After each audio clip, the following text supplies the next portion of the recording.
Oi, lindezas! Esse vídeo é um vídeo falando sobre a minha vida, mas também falando sobre todos os insights que eu tive durante a minha vida, durante a minha jornada, desde criança.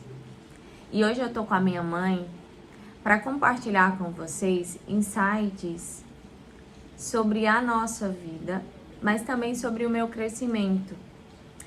Esse vídeo faz parte da sequência de vídeos sobre a minha história e sobre a minha vida. E eu quero que mãe comece pelo o princípio do começo da minha jornada, que quase todo mundo não sabe.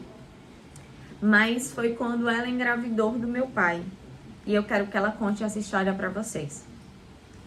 Mãe, quando você engravidou de mim, como você se sentiu?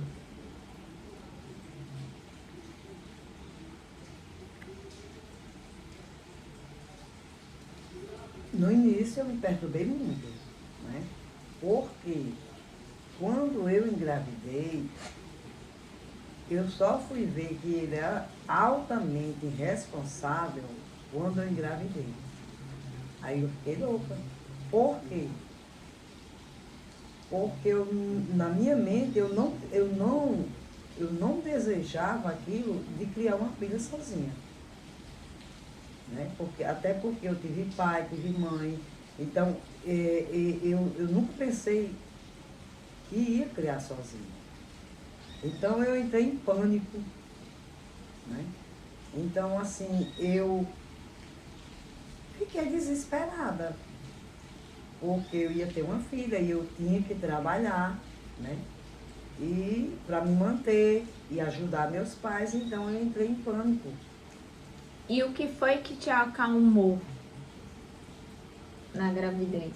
O que me acalmou foi um sonho que eu tive. Uma amiga, quando a gente era criança, a gente brincava e tudo, e ela era uma filha muito boa, extraordinária. Ela ficava com os dois irmãozinhos para a mãe trabalhar. Então ela, na época, não se descobria a doença dela. E a doença dela, na verdade, era leucemia na época, né? Só que levaram ela para Souza na época e não foi descoberta. Ela morreu no caminho, né? Porque era de muito tempo. Porque a mãe dela saía de casa e ela fazia aquela comida e dava só aos irmãos. E era pouco e ela... Era pouco e ela não se alimentava da forma que deveria, porque não tinha muito para dividir. Então ela se alimentava com pouco e dava a maioria para os irmãos que eram mais novos. Os dois irmãozinhos. Então, aí eu fui dormir muito perturbada, porque eu já tinha visto que ele não... Pode continuar. Eu já estava certa que ele não ia assumir a responsabilidade dele como pai. E eu fui dormir desesperada, porque assim, o meu sogro e minha sogra, eu não planejava de jeito nenhum dele me ajudar. O ex-sogro e ex-sogra, porque os meus avós, eles não são meus avós de sangue. Eles são... foram pais do primeiro marido dela. E ela continua na casa deles, trabalhando de empregada doméstica e ajudando a minha avó, que não é vó de sangue. Era uma mãe. Era minha mãe de coração. E a nossa encontro foi um encontro de almas. E todos os encontros de almas. Fale sobre o sonho. O sonho. Aí eu fui dormir, né? E quando eu não estava dormindo, eu estava acordada. Então, apareceu aquele foco no canto da parede, descendo uma luz incrível. Eu nunca mais vi aquela luz. Clareou todo o quarto. E eu senti na hora, porque fazia muitos anos que ela tinha morrido. Na hora eu senti que era ela. E ela disse: "Ei, olha, paciente, calma. Sou eu, Násia, e você não pode mais, a partir de hoje, você não pode se perturbar mais, porque eu vou voltar. E eu vou reencarnar, você é sua filha, e você vai ser muito feliz com essa menina. Eu fiquei, aí eu disse, mas por que você ficou sem pai, se separaram sem os pais dela? Eu disse, mas por que você vai querer voltar sem pai de novo? Eu questionei. Ela disse, não, mas eu já escolhi você para ser a minha mãe. Então, eu vou voltar. Explicou direitinho e disse que eu não me perturbasse a partir daquele momento, porque minha filha ia ser, ela ia viver, explicou tudo direitinho. Eu iria viver o quê, mãe? Ia conhecer o mundo, ia ser uma boa filha, ia ser extraordinária, e foi lá. Ela falou que eu iria conhecer o mundo. O mundo. Quando eu ainda nem era nascida. Ia ser muito feliz, ela disse a mim, né? Ela falou que tudo aquilo que ela nunca viveu e nenhum espíritos tinham vivido, eu iria viver. E isso foi marcante na sua história. Na minha história de vida. Então, assim, a partir daquele momento, eu fiquei mais suave. Eu me abri com minha primeira sogra, porque ela não, até aí então ela não sabia que eu estava grávida. E entrou em pânico também com aquela coisa, né? E o pai e o avô que criou, né? Que é o meu primeiro sogro, no início rejeitou, mas depois passou a amá-la com todas as forças da alma e do coração dele, né? E foi assim, muito incrível, muito intenso. Ela passou por várias coisas, muito problema. Na infância. Na infância. Na infância, quando eu nasci, como eu saí do hospital e fui para a casa dos sogros dela. Que, na verdade, dos primeiros pai sogros e avô dela, que não são os meus avós de sangue. Eu saí de lá, do hospital, e fui direto para lá, porque a minha avó tinha acabado de perder 2 filhos de tragédia. Romana Joana Fernandes Cícera.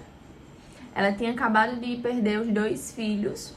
E um era meu marido. Um era o marido dela que morreu enforcado, se suicidou, e o outro tinha acabado de sofrer um acidente de moto. Não foi em sequência, né? Não foi em sequência, mas foi algo que tirou um pouco da vida dela. E quando ela descobriu que mãe estava grávida, ela ficou muito feliz. Mãe pensou até em abortar. Sim. Cheguei na minha madrinha, que é a mãe dessa menina que veio, me escolheu, e disse, minha madrinha, pelo amor de Deus, eu estou muito perturbada. Eu fui para minha cidade. Estou muito perturbada, antes de minha sogra saber, né? Estou muito perturbada porque eu sinto que o fulano não vai ser, ele não vai assumir, e eu vou assumir essa filha sozinha. Minha madrinha, pelo amor de Deus, não dá para mim, eu não quero. No início, né? Aí ela disse, minha filha, você tem certeza? Eu disse, tenho. A mãe dela, a mãe da menina que veio falar comigo, tem certeza? Eu disse, tenho. Aí ela disse, pois eu então vou me dar. Aí me deu uma planta que se chama cabacinha. E eu cheguei em casa, aí conversando, foi embora da minha outra cidade. Cheguei em casa e olhei, foi nesse dia que eu sonhei, que eu estava muito perturbada. Que eu olhei, e eu me perturbei tanto, gente, que eu pensei até em me matar para esconder essa barriga. Gente, foi sério. E nesse dia eu estava perturbadíssima. Sempre quando você passa situações difíceis, era Sempre vai ter um adolescente. final, uma luz no final do túnel. Você precisa, mesmo no meio das perturbações, você precisa acreditar que vai existir uma solução. Viu? 2 o quê, mãe? Então, porque veio, na verdade, veio primeiro o meu marido, aí depois veio ela. Porque ele veio para me acalmar, para mim. Então, ela veio. Aí quando ela veio, aí pronto, aí eu deixei aquela planta ali numa cesta. E fiquei, não, eu não posso fazer isso, eu não posso tirar uma vida, eu não posso fazer isso. E questionei muitas vezes, então eu fui dormir perturbada, mas não tive a coragem de fazer esse chá. Então, quando eu fui dormir perturbada, foi aí aonde ela veio e conversou comigo. Então, a partir daquele momento, gente, eu já amava aquela criança que estava dentro de mim, porque assim, quando o meu marido morreu, eu fiquei. Na verdade, ele morreu e eu fui junto. Porque assim, é uma outra história. Porque assim, ele se matou, mas ele ia me matar. E não me matou. Aí é outra história. Então, assim,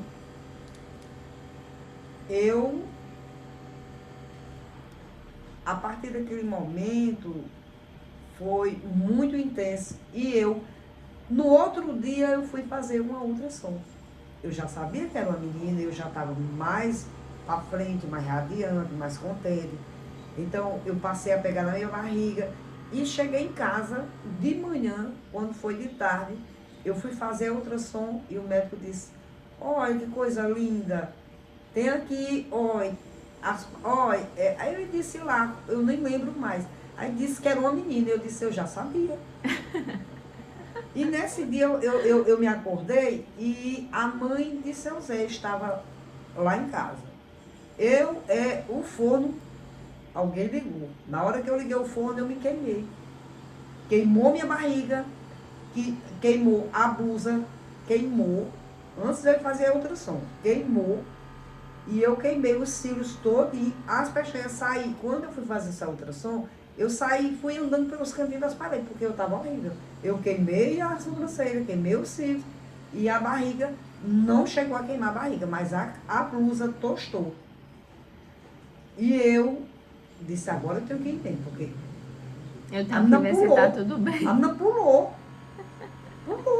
Eu nunca tinha sentido ela, mas pulou na queimadura. Eu disse, aí quando eu cheguei lá, que o médico disse, eu disse, eu já sabia.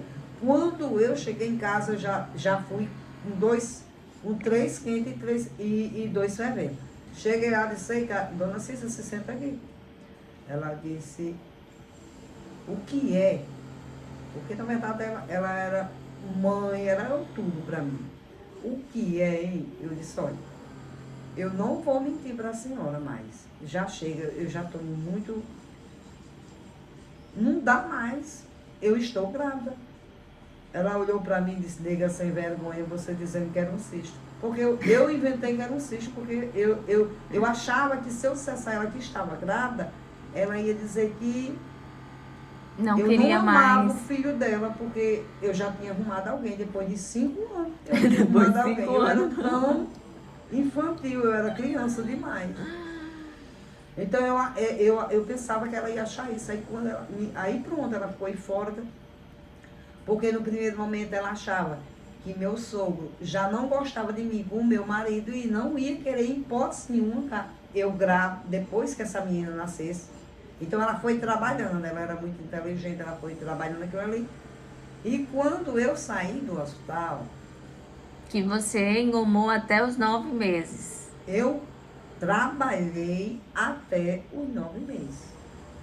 Saiu, tinha acabado de engomar uma roupa e saiu para ter um menino.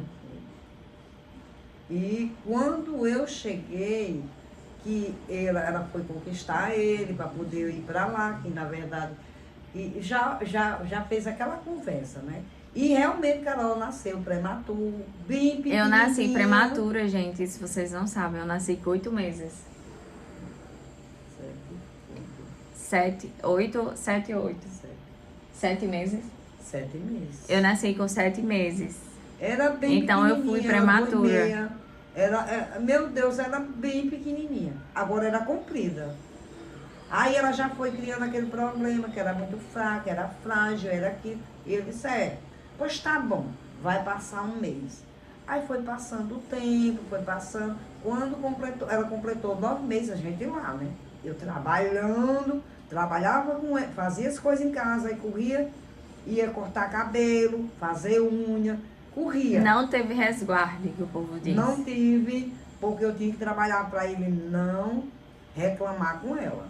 Então, assim, depois de 3 dias eu já estava limpando casa, lavando roupa, engomando, que era o pior, que tinha um balde, um cesto de roupa grande, eu estava engomando, que estava acumulado. E assim, eu trabalhei, aí pronto, ela conquistou, aí a Carol, a fase de Carol. Ele um dia chegou alcoolizado, bêbado, e foi dormir. Quando ela, com 9 mesinhos, ela puxou uma almofada que ela não podia puxar. Dorme no chão. Ali foi Deus que empurrou aquela almofada. Quando a gente viu lá, porque a casa era muito grande, quando a gente estava no batente observando, eu cheguei, Dona Cícera correu e a gente ficou observando. Ele estava sem almofada, estava deitado no chão, bêbado. E Carol arrastando isso, meu Deus, parecia que era uma pedra. Do tamanho de uma casa, ela puxando com tanta dificuldade aquela almofada, e chegou lá e disse, papai, bote a 9 meses, viu, gente? Bote Eu falava? a cabecinha aqui. Eu não falava não, mãe. Parou. Papai, você disse, papai. Aí ela mostrou assim, só isso, papai. Aí ele olhou, aí ele teve aquela emoção, aí tocou o coração dele, né? Porque até aí não tinha tocado ainda, ela com 9 meses. Ele ficou abismado com o negócio aqui. Então, ele disse, não. Aí se acordou, a turma do lado disse, não me chamem de pai, não. Me chamem de Dedé. Aí ela chorou, ficou desgostosa. Ficou desgostosa, porque ela, e mesmo ele sem dar muita atenção a ela já via ele como um pai. Aí a gente ficou, eu fiquei magoada, assim, né, pela atitude dele, e Dona Cícera também. Aí ele disse, Cícera, pelo amor de Deus, olha aqui, a menina, sem poder, trouxe essa almofada para me botar a minha cabeça, ela se provou comigo. Não, pelo amor de Deus, vou sair com essa menina agora, a partir de hoje, essa menina é minha filha, é meu tudo. Pegou essa menina, botou em cima da moto e foi a mostrar o pessoal do Pau Céu todo. Ó, essa aqui é minha filha, eu crio, é filha de Lena, é filha da menina que mora lá em casa, porque assim, na verdade, ele nunca me aceitou como nora, né? Ele sempre quis aceitar ela como empregada. Ela sempre foi empregada, não nora.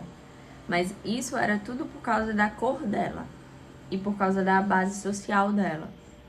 Porque ela veio de família mais humilde e ela tinha a cor mais escura do que as outras pessoas. Aí eu trabalhava, então ela era empregada doméstica, não tinha estudo, e ele sempre achou que ela era só apenas isso. Né? Tinha uma inferioridade. Não servia. Não servia como uma companheira. Sendo que eu conquistei o coração do velho. E, minha filha, depois disso daí, foi só história atrás de história. Que vai ser no próximo vídeo, que eu vou contar sobre os primeiros anos de vida. Até o próximo vídeo.